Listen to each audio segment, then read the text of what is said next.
Hello guys, അപ്പോൾ ഞാനൊന്ന് ഷൊർണൂർ പോയിട്ട് വരികയാണ്. അപ്പോൾ ഇതാണ്ട് ഞങ്ങളുടെ പയങ്കുളം ചെറുതുരുത്തി റോഡിലെ ഏറ്റവും വലിയ ശാപം പിടിച്ച ഒരു സംഭവമാണ് ഈ ഗേറ്റ്. ഈ ഗേറ്റിൽ ഇടയ്ക്ക് നമ്മൾ നിന്ന് കഴിഞ്ഞ് ഈ വെയിലത്ത് ചുട്ടുപൊള്ളുന്ന വെയിലത്ത് നിൽക്കുമ്പോൾ 3 ട്രെയിനൊക്കെ പോയിട്ടാണ് പിന്നെ ഗേറ്റ് തുറക്കുന്നത്. അപ്പോൾ ഗേറ്റ് തുറന്നു, വലിയ ബ്ലോക്കായിരുന്നു. അത് കഴിഞ്ഞ് ഇതാ വീണ്ടും അടയ്ക്കുകയാണ്.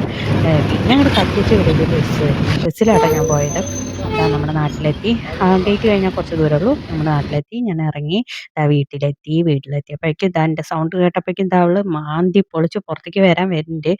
ഇതാ ശബ്ദമയാട്ടോ അവിടെ. ഞാൻ സൗണ്ട് മ്യൂട്ട് ചെയ്തിറക്കുകയാണ്. അത്രയും ശബ്ദമാണ്, കരയണു. ഒഴിഞ്ഞു കൊടുക്കണം ഇനി.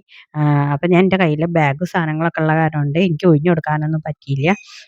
അപ്പോഴേക്കും മോള് പുറത്തേക്ക് വന്നു. അപ്പം മോളുടെ അടുത്ത് ഞാൻ മോൾക്ക് വാച്ച് വാങ്ങാനാണ് ഞാൻ ഇന്ന് ഷൊർണൂർ പോയത്. അപ്പോൾ വാച്ച് കിട്ടി, അവൾക്ക് സന്തോഷമായി. എന്താ വെച്ചാൽ അവൾക്ക് പരീക്ഷയ്ക്ക് സമയം നോക്കാൻ വാച്ചില്ല. അവളുടെ അടുത്തുള്ള സ്മാർട്ട് വാച്ച് സ്കൂളിലേക്ക് കെട്ടി പോകാൻ പറ്റില്ല. അപ്പം അത് കാരണം കൊണ്ട് വാച്ച് വാങ്ങി. അത് തുറക്കാനൊന്നും അറിയില്ല കേട്ടോ.